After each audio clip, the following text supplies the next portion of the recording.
Hello student, welcome to my channel basic study notes. I am Sandhya Saini और मैं आज के लिए आपको नया टॉपिक लेकर आई हूँ। कल हमने आपको एक्सरसाइज 1.1 कराया था और आज हम आपको कराएंगे 1.2।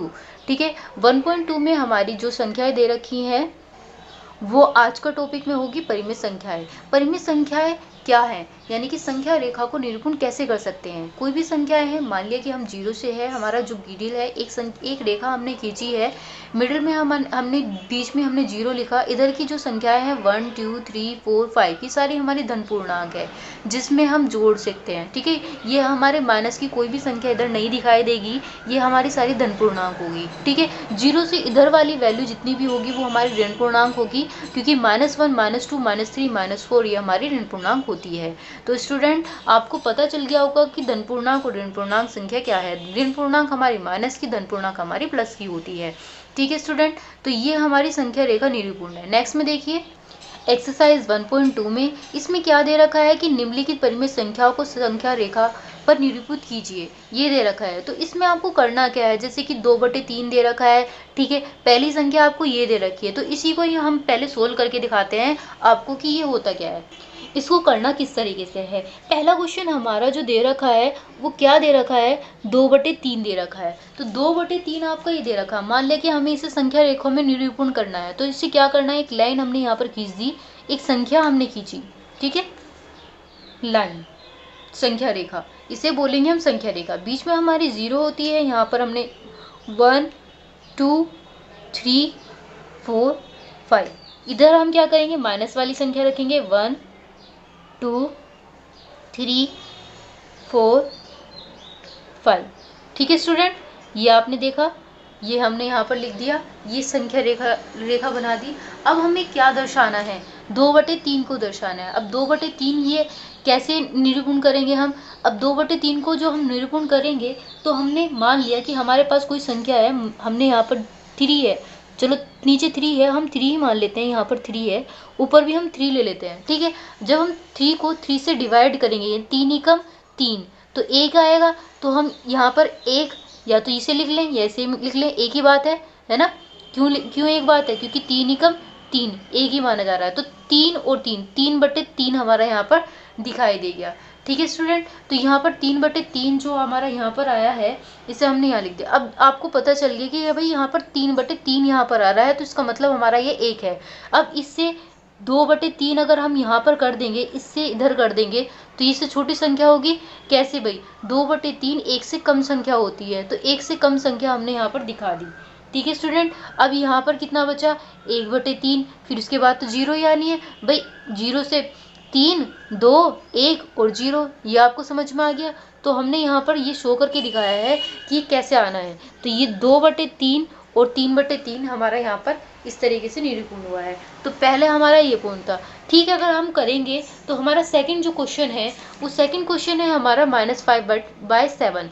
ठीक है, अब इस 5/7 को हम कैसे करेंगे, इसी तरीके से करेंगे जैसे हमने अभी करके बताया है। चलो -5/7, मान लिया कि ये हमारा ख है, 5/7, हम इसको इसी संख्या में निरूपण करके बताते हैं। ठीक है, अब संख्या में निरूपण कैसे करना है कि मान लिया कि ये 5/7 है, कोई भी संख्या है हमारी, ये 5/7 है, और ये 5/7 खुद आप सोचिए कि कैसे आएगा।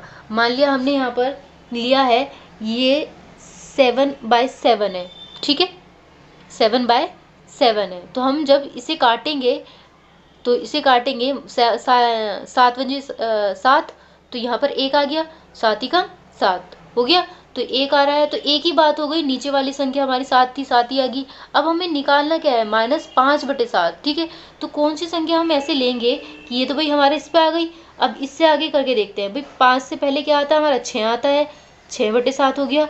ठीक है, इस 6 से पहले क्या आता है, 5/7, यानी कि संख्या रेखा निरूपण घटती चली जाएगी, 6 7 6 5। ठीक है, अगर हमारा धन पूर्णांक में बोलना होता तो हम ये भी ऐसे ही करते। तो यहाँ पर क्या दे रखा है, 7 दे रखा है, पूछी क्या है हमसे, कम वाली संख्या 7/7 है यहाँ तो। ठीक है, हमें क्या लाना है, 5 लेके आना है, तो 6/7 और 5/7, ये हमारी संख्या रेखा निरूपण है। हम इसे ऐसे दर्शा सकते हैं। ठीक है स्टूडेंट, तो ये हमारी 5/7 यहाँ पर होगी। ठीक है, 2 से -2 से पहले हमारी संख्या आ जाएगी। तो ये हमारी इस तरीके से है। इसी तरीके से यदि आपको करना है, चलो एक और लेके देख लेते हैं हमारा कैसे होगा। जैसे कि हमारा दे रखा एक और क्वेश्चन दे रखा है, ये दे रखा है गे वाला -13/8 ये दे रखा है। अब इसे 13/8 को हम करेंगे कैसे? तो स्टूडेंट हम इसके लिए भी एक रेखा खींचेंगे। मान लिया कि हमारा भाई ये एक पॉइंट है और ये एक पॉइंट है। मान लिया इसको हम 1 बोल देते हैं, इसको हम 2 बोल देते हैं। अब इनके बीच में भी बहुत सारी संख्याएं आती हैं। अब संख्याएं कैसे आती है भाई? 1 और 2 के बीच में कैसे आई? हमारे यहाँ दे रखा 1 और 2, इनके बीच में भी हमारी बहुत सारी संख्याएं होती हैं। कैसे होती हैं? जैसे कि भाई 1.1, 1.2, 1.3, 1.4, 1.5, ठीक है, ये दे रखा है। अब 1.1 और 1.1 के बीच में भी हमारी बहुत सारी संख्याएं हो सकती हैं। वो कैसे हो सकती है? अब हम यहाँ पे भी देख लेते हैं। भाई 1 और 1.1 के बीच में हमारी संख्या कैसे आएगी? 1.01, ठीक है, 1.02, ठीक है, 1.03, ठीक है, 1.04। इस तरीके से हमारी संख्या अनंत है, कितनी भी आएगी, जितनी हम लिखते चले जाएंगे। अब इससे भी छोटी यदि हमें करना हो तो इससे भी छोटी होती है हमारी 1.001, ठीक है। तो संख्या हमारी जितनी भी है हमारी ये घटती मतलब बढ़ती चली जाती है। जितना भी हम कम करेंगे कम हो जाएगी, जितनी हम बढ़ाएंगे ज़्यादा करेंगे हमारी ज़्यादा हो जाएगी। तो इसी तरीके से जो नेक्स्ट क्वेश्चन हमने आपको बताया है, मान लिया 13/8 आपका ये वाला क्वेश्चन है, ठीक है। अब आपको इसको सोल्व करना है। इसका सॉल्यूशन कैसे करेंगे? सॉल्यूशन आसान है इसका। एक संख्या रेखा निरूपण करनी है हमें, जैसे हमने ऊपर करी थी बिल्कुल। ये होगा 0, 1, 2, 3, 4, 5, 6, 7, 8, ठीक है, 8 ले ली। अब ऐसे इधर का कर लेंगे 1, 2, 3, 4, 5, 6, 7, 8। इस तरीके से हमने संख्याएं लिख ली हैं, ठीक है। ये ज़रूरी नहीं है नीचे 8 है, तो हम क्या करेंगे, हम देखेंगे कि भाई मान लो हमारे पास ये है 8/8 है, नीचे 8 है, तो 8 से 8 को काटेंगे तो हमारा 1 आएगा, बिल्कुल जैसे हमने ऊपर कराया था। तो अब हमें यहाँ पे 13 लेके आना है। अब तुम्हें पता है कि भाई ये संख्या है 1 से 2 तक, जैसे मैंने अभी आपको ये वाली बताई थी, ठीक है। अब इस संख्या में हमें 13/8 लिखना है। सबको पता है कि 1 और 2 के बीच में 10 तक होता है, ठीक है भाई। 1, 2, 3, 4, 5, 6, 7, 8, 9, 10 जैसे आपका स्केल में शो होता है, यानी कि स्केल में दिखाया जाता है। अब हमें इसमें से भी आपको 13 निकालना है। कैसे करना है 13? जैसे हमने ये वाला, एक संख्या तो हो गई ये और दूसरी संख्या इससे छोटी हो गई, ठीक है, इससे कम वाली। अब कैसे करेंगे? यहाँ पर हो गया 7 के बाद 8 से पहले क्या आता है? 7/8, ठीक है, 6/8, यहाँ पे 5/8। तो इसी तरीके से हमारा कंटिन्यू चलता रहेगा। अब कंटिन्यू जैसे चलता रहेगा, हम इसी के बीच में एक संख्या लेंगे कि हमारा ये 13 हो जाए, यानी कि 13/8 करना है हमें पूरा कंप्लीट। तो 13/8, तो यहाँ 8 है, ठीक है, तो इससे बढ़ती संख्या भी हो सकती है, सिंपल सी बात है। 8 के बाद क्या आता है? 9 आता है, 9/8, 10/8, ठीक है, फिर उसके बाद में 11/8, 12/8 और 13/8, ठीक है स्टूडेंट। यदि हमारा घट सकता है तो हम उसे बढ़ा भी सकते हैं। तो ये हमारा स्टूडेंट ये क्वेश्चन इस तरीके से होना है। तो ये सारे क्वेश्चन जो है हमारे स्टूडेंट जो बुक में दे रखे हैं, आप देख सकते हैं ये सारे ही क्वेश्चन आसान हैं, बिल्कुल इसी तरीके से। एक क्वेश्चन और हम आपको करके दिखा देते हैं। फिर भी यहाँ पर दे रखा है हमारा घ वाला हमारा पॉइंट दे रखा है 3/4, ठीक है। तो इस 3/4 को हम करने की कोशिश करेंगे। तो 3/4 बिल्कुल ऐसे ही करना है जैसे हमने बताया था। एक संख्या खींचनी है, एक लाइन खींचनी है, 0, 1, 2, 3, 4 ये दे दिया। फिर उसके बाद में -1, -2, -3, -4, ठीक है। अब इसे भी हम ऐसे ही करेंगे, 4/4 कर देंगे, ठीक है। 4 से 4 को भाग करेंगे तो कितना आएगा? हमारा 1 आएगा, ठीक है। हमें कितना लाना है? 3/4। तो 4 से पहले क्या आता है? हमारा 3 आता है, ठीक है। तो हम 3/4 यहाँ पे कर देंगे। तो संख्या रेखा जो है हमें निरूपण करनी थी, हमने यहाँ पर कर दी। आगे समझ में? इसी तरीके से हमारे ये सारे क्वेश्चन होंगे। तो ये सारे क्वेश्चन बिल्कुल बहुत ही आसान है, आप सभी को ये करके देखने हैं, ठीक है, प्रैक्टिस करते रहो। अब देखते हैं सेकंड क्वेश्चन। सेकंड क्वेश्चन में दे रखा है -2 व 0 के बीच 3 परिमित संख्याएं ज्ञात कीजिए, यानी कि -2 और 0 के बीच में 3 संख्याएं आनी चाहिए। और 3 संख्याएं वो कैसे आएंगी ये देखिए स्टूडेंट, ये हमारी बुक का एग्जाम्पल है। पहले हम इसमें समझाते हैं, फिर उसके बाद हम आपको रफ कॉपी में, फेयर कॉपी में करके दिखाएंगे। तो -3, -3 व 1 के बीच में 4 परिमित संख्या है। अब 4 परिमित संख्याएं लेके कैसे आनी है? -3 है, मान लिया कि कोई भी संख्या हमारी 10 को दर्शाती है, यानी 0 और लगा दे तो उसमें हमारी 10 और दर्शा देगी। ठीक है, तो -30, भाई हमने 0 लगा दी तो हम एक नीचे कर देंगे, यहाँ पर हो गया हमारा 10। इसी तरीके से हम 1 को कर देंगे, यानी कि 10 से दर्शा देंगे। ठीक है, यानी 0 बढ़ा दी और 10 नीचे लिख दिया। समझ में आ गया आप सभी को? अब हम इसे करना क्या है, हमने कहा था कि -3 और 1 के बीच में हमारे 4 परिमित संख्या आनी चाहिए। यहाँ पर 30 दे रखा है, यहाँ पे 10 दे रखा है। 30 और 10 के बीच की परिमित संख्या कैसे दर्शाएंगे? ठीक है, यहाँ 30 है और यहाँ 10 है। अब देखो 30 से पहले क्या आता है हमारा? 29, 28, 27, 26, है ना आसान। केवल 4 परिमित संख्याएं दर्शानी है आपको, उससे ज़्यादा नहीं दर्शानी है। जितनी पूछी जाए उतनी ही आप उसको बताएंगे। ठीक है, 30 से पहले की पूछी है, यानी इन दोनों के बीच की पूछी है। 30 से बाद वाली नहीं पूछी है, बीच वाली पूछी है। तो बीच में क्या आती है? 29, 28, 27, 26। इसी तरीके से अब हम क्वेश्चन करेंगे अपनी बुक का, जो मैंने अभी आपको बताया था, ये वाला -2, 0 के बीच में 3 परिमित संख्याएं ज्ञात कीजिए। तो कैसे करना है? ये क्वेश्चन दे रखा है हमारा, पहला जो दे रखा है सेकंड वाले में -2 दे रखा है। मैंने अभी आपको बताया था कि 0 इसमें प्रदर्शित कर देंगे, 2 है तो यहाँ पर 10 लिखेंगे और यहाँ पे 0 बढ़ा देंगे। ठीक है, तो यहाँ पे 0 लिख दिया। अब भाई 0 से करना था, और दूसरी क्या दे रखी थी हमारी? 0 संख्या दे रखी थी, तो इसे भी ऐसे ही कर देंगे। कर दिया हमने। अब उसके बीच में उसने कहा है कि 3 परिमित संख्याओं को दर्शाना है। कितनी परिमित संख्याओं को दर्शाना? 3।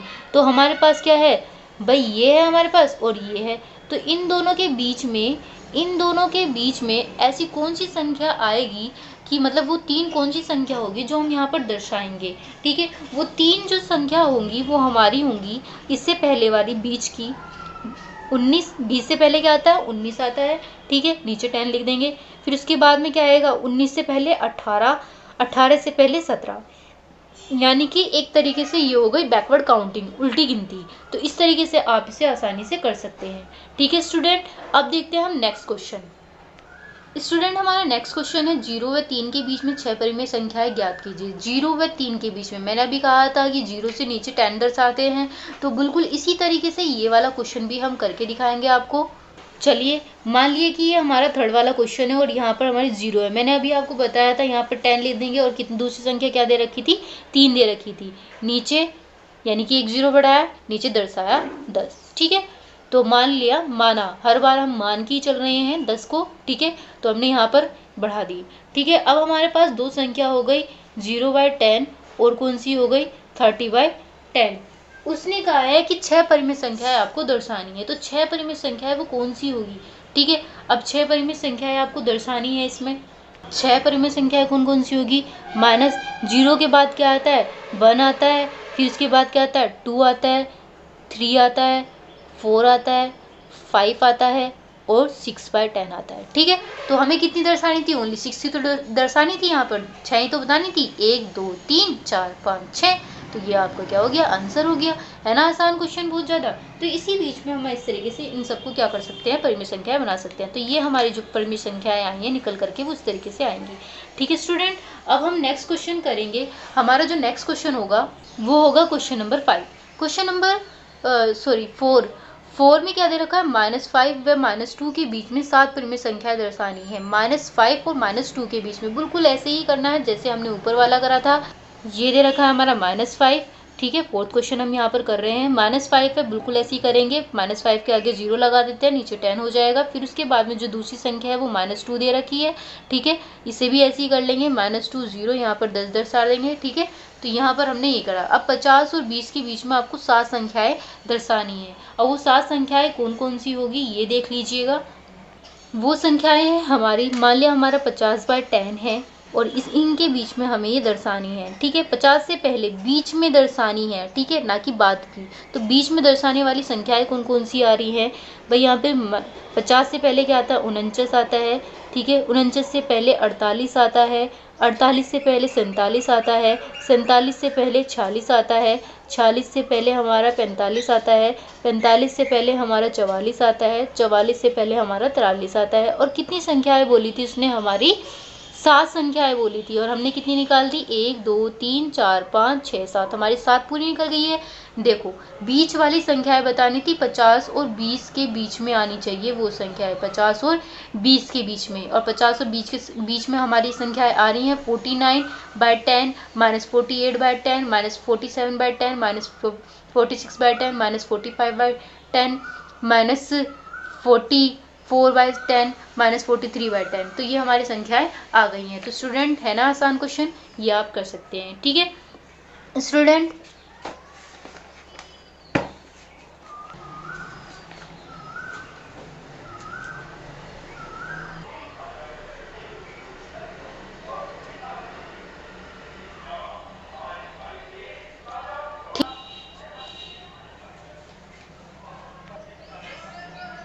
वन बाय 120, फिर उसके बाद में 82/120, उसके बाद में 83/120, 84/120, 85/120, 86/120, 87/120, 88/120।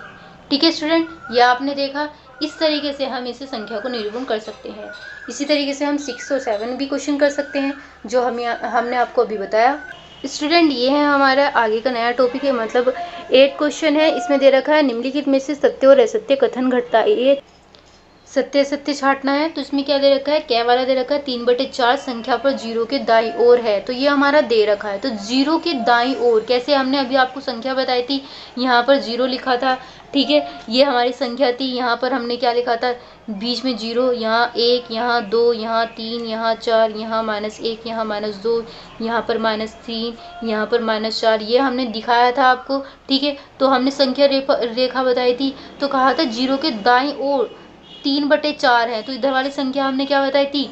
धन पूर्णांक, जिसमें हमारे जो जोड़ का होता है और जिसमें माइनस आ जाए वो हमारा क्या होता है? ऋण पूर्णांक, ठीक है।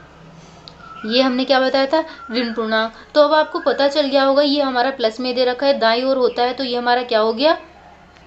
ये क्या हो गया? हमारा सत्य हो गया, ठीक है स्टूडेंट, क्योंकि हमारा ये प्लस में है। अब देखते हैं, ये माइनस में दे रखा है, ठीक है। उसने कहा कि बाईं ओर होगा। इधर तो हमारा दाईं ओर होता है और इधर हमारा बाईं ओर होता है, ठीक है स्टूडेंट। ये आपको पता होना चाहिए कि दाईं ओर किस साइड होता है, बाईं ओर किस साइड होता है। तो जीरो से दाईं, उसने कहा जीरो से बाईं ओर -4 होता है, कि होता है, दिखाई दे रहा है, सब जगह माइनस आ रहा है भाई, बाईं ओर तो हमारा माइनस ही है। तो ये भी हमारा क्या हो गया? सत्य हो गया, ठीक है। -8 संख्या रेखा पर 1/8 के दाईं ओर है। -8 संख्या रेखा के दाईं ओर है, ठीक है। 1/8 के दाईं ओर है। अब 1/8 के दाईं ओर, मान लिया कि हमारा यहाँ पर 1/8 आया है, ठीक है। यहाँ पर 1/8 आया है। उसने कहा है कि इससे आगे -1/8 आएगा, ठीक है। तो ये आएगा। तो क्या इधर वाली संख्या हमारी माइनस की आती है? नहीं, इधर वाली संख्या हमारी माइनस की नहीं आती, इधर वाली संख्या हमारी माइनस की आती है। तो ये क्या हो गया? हमारा असत्य हो गया, ठीक है स्टूडेंट। अब उसके बाद में दे रखा है -6/7 और 5/7 संख्या रेखा पर जीरो को विपरीत दिशा में दर्शाता है। बिल्कुल, एक हमारा इधर हो गया, माइनस वाली संख्या इधर हो गई और प्लस वाली संख्या हमारी इधर हो गई। तो दोनों बिल्कुल उल्टा हो गया, एक इधर हो गया, एक इधर हो गया, अपोजिट हो गया। तो इसने कहा है कि विपरीत, बिल्कुल ठीक उल्टा दर्शाती है। हाँ जी, बिल्कुल ठीक उल्टा दर्शाती है। तो ये हमारा क्या हो गया? सत्य हो गया। स्टूडेंट, यदि आपको वीडियो पसंद आई है तो वीडियो को लाइक ज़रूर कीजिएगा और सब्सक्राइब भी कीजिएगा, ताकि आने वाली वीडियो आपको कंटिन्यू डेली मिलती रहे। Thank you.